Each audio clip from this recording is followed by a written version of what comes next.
Hi friends, welcome to my channel. இன்னைக்கு நம்ம என்ன வீடியோ பார்க்க போறோம்னா வெஜ் குருமா தான் செய்ய போறேன். அதுக்கு என்னென்ன பொருள் தேவைன்னு பார்க்கலாம். ஃபர்ஸ்ட் பாத்தீங்கன்னா வெஜ் குருமாவுக்கு முக்கியமானது வெஜிடபிள்ஸ். நான் வந்து கேரட்டு, உருளைக்கிழங்கு எடுத்திருக்கேன். பீன்ஸ் இருந்தா நீங்க பீன்ஸ் எடுத்துக்கலாம், சரிங்களா? நெக்ஸ்ட் பாத்தீங்கன்னா தக்காளி, வெங்காயம், இஞ்சி பூண்டு வந்து நசுக்கி வச்சிருக்கேன். ஒரு பச்சை மிளகாய், கருவேப்பிலை, கொத்தமல்லி, சிறுபருப்பு வந்து நான் கழுவி ஊற வச்சிருக்கேன். அப்புறம் பாத்தீங்கன்னா நான் பிரியாணி மசாலா ஒண்ணு வச்சிருக்கேன், கரம் மசாலா ஒண்ணு வச்சிருக்கேன். இது வந்து குழம்பு மிளகாத்தூள் வச்சிருக்கேன். பால், சோம்பு, எண்ணெய், உப்பு, அப்புறம் தண்ணி, தேவையான அளவு தண்ணி. வாங்க எப்படி செய்யறதுன்னு பார்க்கலாம். ஃபர்ஸ்ட் வந்து நான் குக்கர் வந்து அடுப்புல வச்சிருக்கேன். ஃபர்ஸ்ட் குக்கர் ஆன் பண்ணிக்கலாம்.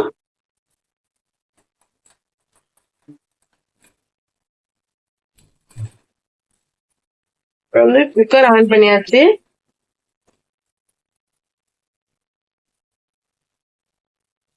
குக்கர் வந்து கொஞ்சம் சூடாகட்டும்.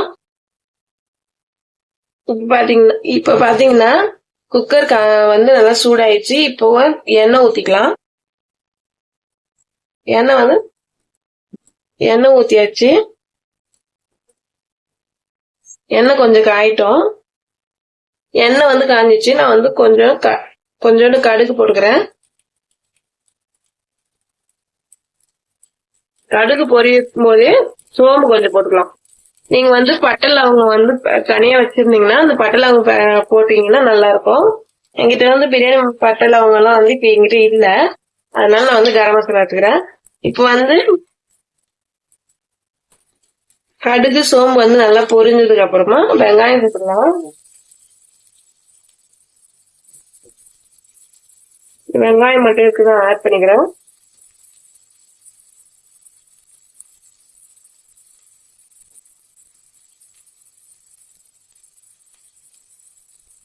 வெங்காயம் ஆட் பண்ணி நல்லா வதக்கிக்கலாம்.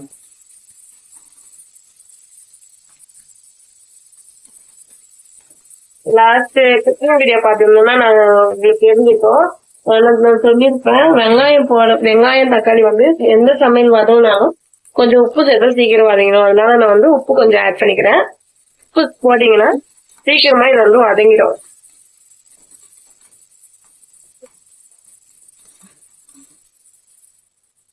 இப்ப பாத்தீங்கன்னா வெங்காயம் வந்து நல்லா கோல்டன் ப்ரௌன் வர அளவுக்கு வதங்கிடுச்சு.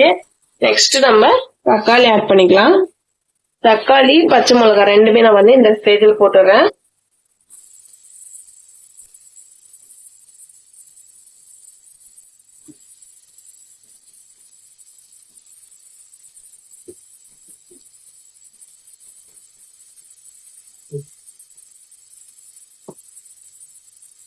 தக்காளி, பச்சை மிளகாயும் போட்டுருவேன். இது கூட பச்சை மிளகாய் வந்து நான் ஃபிளேவருக்கு தான் போட்டுருக்கேன், அதனால ஒண்ணு போட்டிருக்கேன்.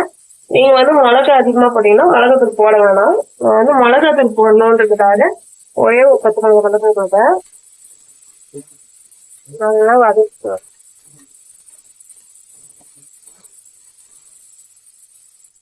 இப்ப பாத்தீங்கன்னா தக்காளி ஓரளவுக்கு வதங்கிட்டு ஃபுல்லா வதங்கல. இந்த ஸ்டேஜ்ல வந்து நம்ம என்ன வச்சிருக்கேன் இஞ்சி பூண்டு பேஸ்டும், கருவேப்பிலை, கொத்தமல்லி, இது ரெண்டுத்தையுமே நம்ம இதுல ஆட் பண்ணிக்கலாம். ஆட் பண்ணிட்டு நல்லா ஒரு கலர் கேட்போம்.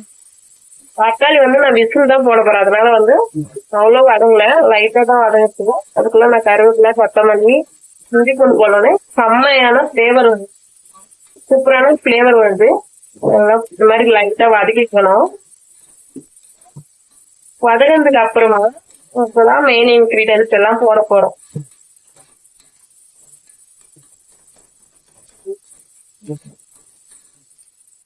இப்ப வந்து நல்லா வதங்கிட்டு நல்லா கிளறி விட்டு இப்ப எதுக்கு என்ன பண்ணணும்னா இந்த நம்மளுக்கு கட் பண்ணி வச்சிருக்க வெஜிடபிள்ஸ் இதுல ஆட் பண்ணிக்கணும். நீங்க வந்து எந்த வெஜிடபிள்ஸ்னா போடலாம்.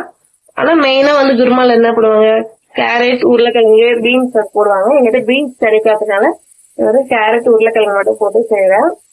இந்த கட் பண்ணி வச்சு எல்லா காயுமே இதுல போட்டுலாம். உங்களுக்கு வேற ஏதாவது காயில குருமா செய்யணும்னு பார்த்தீங்கன்னா அதுக்குள்ள போட்டுக்கலாம். மெத்தட் வந்து இதேதான். வீட்டுல இருக்க பொருளை வச்சே செய்யறதுனால எனக்கு வந்து கரெக்டா எல்லா பொருளும் நான் வாங்கி வரலாம். இல்லைன்னா நான் வந்து டிப்ஸா கொடுத்துறேன் உங்களுக்கு என்னென்ன போடலாம் அப்படின்ட்டு. இந்த மாதிரி எல்லா காயுமே வந்து நம்ம ஆட் பண்ணிட்டோம். இந்த ஒரு கலர் எடுக்கலாம்.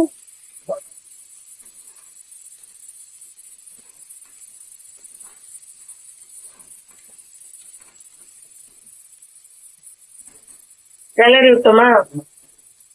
இப்போ நெக்ஸ்ட் வந்து மஞ்சத்தூள் கொஞ்சம் போட்டுக்கலாம்.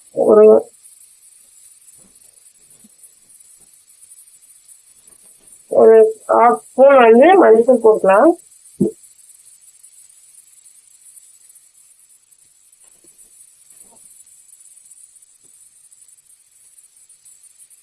கரம் மசாலா நான் சும்மா ரேரா போடுறேன். உங்களுக்கு எவ்வளவு வேணுமோ ஒரு ஹாஃப் ஸ்பூன் 1 ஸ்பூன் போட்டுக்கலாம்.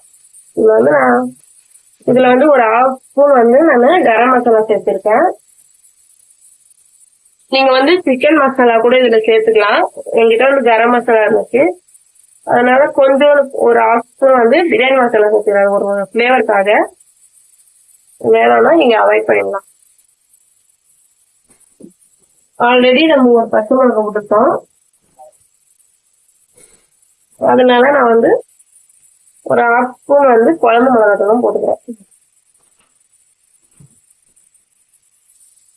வந்து எல்லாத்தையும் நல்லா கிளறி விட்டுக்கலாம். அடி பிடிக்கலாம், இது வந்து சிம்ல வச்சு கிளறிக்கோங்க. அப்படியே ஸ்பீட்லயே வச்சுட்டேன். இப்ப வந்து எல்லாத்தையும் போட்ட பிறகு தண்ணி வந்து நம்ம சேர்த்துக்கலாம். அதுக்கு வந்து குழம்பு எவ்வளவு வேணுமோ அதுக்கு நம்ம தண்ணி சேர்த்துக்கலாம்.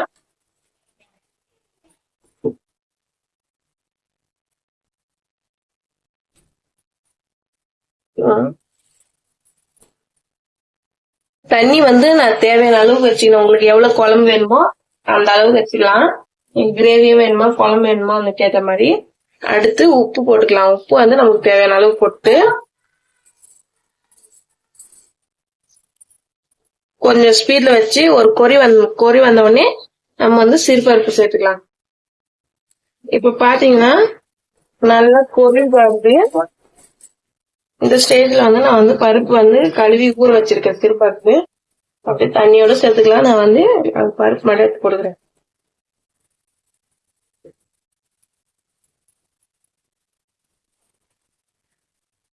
இப்ப வந்து நான் வந்து பருப்பு எல்லாமே உள்ள போட்டேன். இந்த டைம் வந்து நம்ம டேஸ்ட் பண்ணிட்டு குக்கர் மூடிட்டு விசில் போடணும்.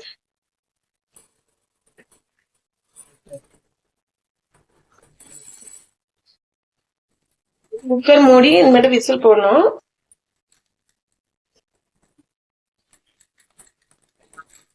இப்ப வந்து நான் விசில் போட்டேன். ஒரு 4ல இருந்து 5 விசில் விட்டே ஆஃப் பண்ணிட வேண்டியதுதான்.